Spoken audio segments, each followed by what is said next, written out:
Yeah, I mean, it's kind of two things with the Kevin Porter situation, right? One, yeah, we saw this. I think there is a thing where It's been a pattern. It's yeah, been a it's been pattern. a You pattern. Like, saw it in Cleveland too. yeah, you Yeah. see the outburst in Cleveland, and then you see it now. Like, Mhm. I never like. I like keeping context in mind. So maybe John Lucas did say something that pissed him off. And look, maybe KPJ is a young guy who's got to work on the attitude thing. So, like, we've seen that happen with a lot of NBA players early in their careers, that they've had kind of iffy attitudes, and over the course, as time moves on, as they get older, they start getting better. We see that type of stuff happen all the time, So there's that type of thing. So with that, I'm not too worried about. I mean, it was funny to hear he throw stuff or whatever like That that. was hilarious. I started Throwing thinking of the tantrums. I started thinking of the J.R. Smith thing. Like, remember he threw like Yeah, we threw, soup on threw that somebody? Don't soup. mention that. Don't mention that. Did he Threw the throw some soup. soup on him? Yeah, that's what I'm thinking about. But no, but like if you're a dude, like you're a young guy and you got temper issues or whatever the issue is with them, I don't want to diagnose them or whatever, but whatever that is, those are things you can fix over time. So, and that's just a matter of maturity, and the point guard thing too. Look, I get it. He's not playing well at that point guard position right now. He needs to get better. And they did say we're going to invest in him as our point guard of the future. And the numbers aren't great. They're down from last year. Efficiency is down, assists are down. Yeah. But here's what we did all agree on. We talked about Houston earlier in the season. We all agreed that this team was in a developmental place. We all knew that this team had some ways to go, and they weren't trying to make a playoff run, and they weren't trying to make something happen immediately. So we knew it was a year about development.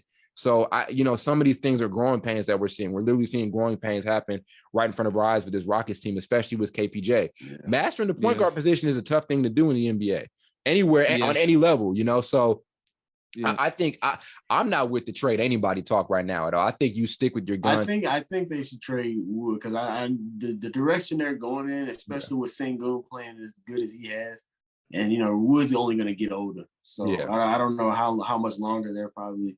Looking at their record, I think they're 6-28 right now. Yeah. So I don't know how much longer. Yeah, I don't know. And they had a winning streak. So. Mm-hmm. Yeah. So yeah. Interesting thing you brought up about Wood, because we talked about it a little bit too before. Wood, Wood came here thinking he was going to be on the champ. And then So I don't think he would be as opposed to it, given that's not the situation that he thought he would be. He would be getting. True, very true. Yeah, that's what I'm saying. Like, he went here thinking he was going to play with Harden. He probably played 2 or 3 games with Harden. I remember that stretch where he did play with Harden and they were playing well together, and everybody was like, "Oh, they have great chemistry and all that." And then a couple weeks later, Harden says he wants out. So it does suffer Christian Wood. I don't mind a Christian Wood trade at all. There'd be a lot of teams who could use him. Yeah. I mean, he's still getting paid. He's still getting paid. So yeah. It'd be a lot of teams interested in Christian Wood. But my thing is with Kevin Porter Jr., it's just like, why would you ask him to be a point guard if you've never seen him kind of do it? Yeah. I feel like it was a bit much to ask of that from him when you've never seen him do it. He's like a ball diamond, just scoring guard. I think he had a couple of good games during the last year. Yeah, I was just about to say, but like Todd said, it's not easy being a full-time point guard. So that's not an easy transition, is what I'm saying. But like I said, I think like my whole thing is, if you're a developing team and you're trying to mold a guy into a point guard, you can do it. And KPJ is a good guy you can mold to a point guard. And even if you look at him last year, the flashes were there. It's always that thing with young guys. We see them have these great flashes of them doing X, Y, and Z. And you're like, okay, we got to stick with this. We got to try to make this work. That's what I think, because they were nice where he had double doubles. They were nice where he showed flashes of being an amazing point guard. So they look at that and they're like, okay, we're in rebuild position or we're in development mode. So let's just stick with them. I don't even care if he puts up these same numbers the rest of the season. I personally still think you continue to try to mold him. And if it isn't working after next year, or maybe by the middle part of next season, you say to hell with it. But I don't think if you're Houston, you're in like any rush to turn him into this perfect point guard. As I said, we all agreed that this team was in development mode. We all agreed that this team was trying to grow, and try to make something happen and try to, help Jalen Green become this premier scorer and help KPJ become this really good point guard and help Jayshawn Tate become this elite two-way player. When you're in that mode, I think you have to accept those mistakes as they come. You know what I'm saying? Like, remember when, Jason Kidd put Giannis as the point guard. I'm not saying this is the same situation, but, it helped him hone certain skills. And so now you look at him and he's a multi-positional player. I think a lot of that is because of Kidd allowing him the freedom to play that point guard position and to handle the ball and all of that. So, like I said, when you're in development mode, a lot of stuff is on the table. You experiment with a bunch of things. I think you stick with your guns. And like I said, he's been bad and there's been this decline that just hasn't been good. But I think for KPJ, you definitely continue to let him develop, even with this stuff. Attitude, temper stuff, those things are gonna work over time.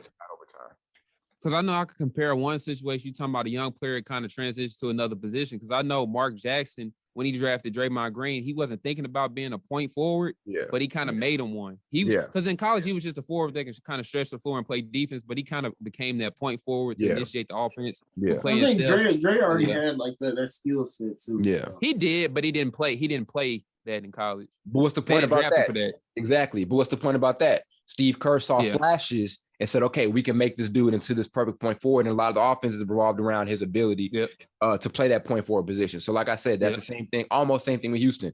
We see great flashes of KPJ being this really good young point guard who can score the ball. And look, right now, he may be too scoring minded.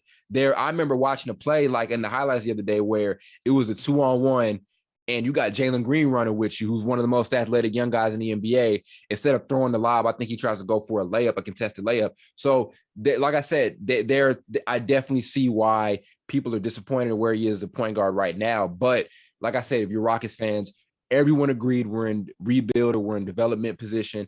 That's what you have to accept if you're a young team, So that's the thing about fans is y'all can't, not you, Blake, but that's the thing about fans is like y'all can't agree that this is the era that we're in or all that, and then not be okay with the results. If you agreed that we're in rebuild mode, be cool with it. Like be an OKC fan and shut up and just be cool with the rebuild, So I get their pain though, because when you have a bad team that's not winning, you be coming up with all type of explanations why they suck. True. That's what it is. Yeah. Yeah, man. But I mean, even on the bright side, Jalen Green has been playing well since coming back from that injury. He's shooting the 3 ball better than I think we saw him shoot it, at the beginning of the season. So, I mean, look, there are positives and there are negatives. The positives are Garrison Matthews has played well. I just said, Jalen Green's playing at a pretty high level since coming back. Jayshawn Tate's been playing very, very well. Blake, you mentioned Alperen Sengun, who a lot of people have not been talking about, but I'm a big fan of playing great. Amazing. Some of the his footwork is off. Do you see like the low post play and all of that? Like he has potential to. If the NBA wants to go back into this low post era, he'll have first dibs at being the best. What's he been? I forgot. What's he been averaging over? He been balling. I know that. Yeah, he's been balling for sure. And like I said, the numbers aren't really popping off the charts, but he's one of those bigs, those young guys where you kind of look at his numbers or not. You look at what he's doing on the court. You just don't. He's an eye test guy.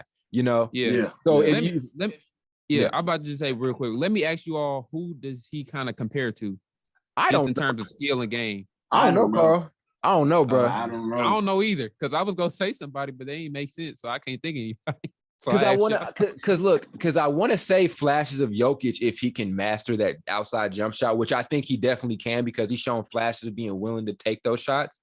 From outside. If he can master that, then he can be like a little Jokic or whatever. But I like to be careful with the comparison, especially when guys are in the NBA, because there's only a couple players in NBA history where when they reach their prime, we say, oh, he's playing just like so-and-so. Like only Kobe was a guy where we said, Kobe was the only dude I feel like we looked at and we said we directed him or we compared him directly to Mike. You know what I'm saying? To say he plays just like Mike. LeBron, we're just comparing their legacies, but I don't think we see a dude like a player in NBA history, you start immediately comparing him to another guy as far as how he plays or whatever when he reaches his prime. I know, because Brian, he had the passing skills. He was a combination of players. That's what I'm saying. Yeah. So it's different. I'm trying to think. Kawhi's really different. You can say Kawhi kind of plays like a better scoring minded Scottie Pippen, but it's not. I don't know. I don't think we had a comparison for Giannis either. Yeah. Now, Kawhi low key, I'm not even gonna lie. When Kawhi was getting this thing going in San Antonio, I remember he had a game against the Blazers.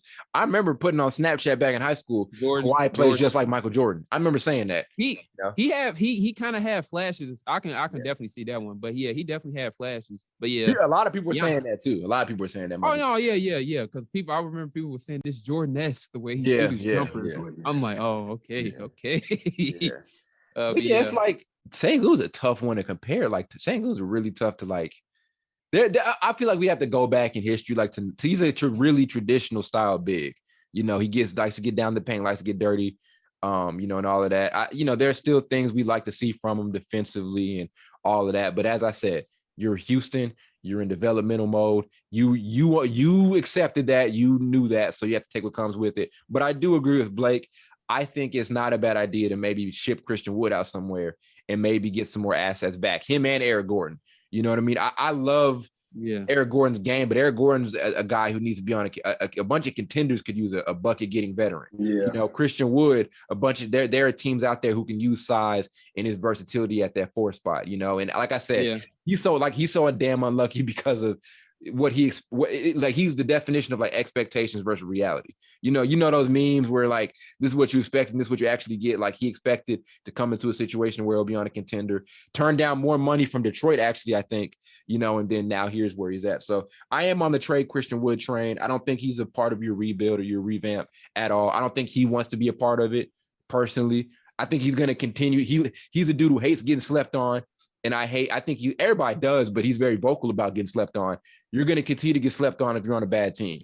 So, you know. So. Yeah, I think he called Shaq a casual one time. He sure did, yeah. He said, you're a casual. He said, you're a casual. And it was like, what? I don't think they knew what that meant. They didn't know what that meant, bro. But yeah, shout out to the Rockets. They're going to get it right. They're going to be fine. Like I said, nobody. I mean, we Blake expected him to be a playoff team, but when we came down to it, even he was like, "Yeah, nah, it's just not getting the pass." Yeah, you know what I mean?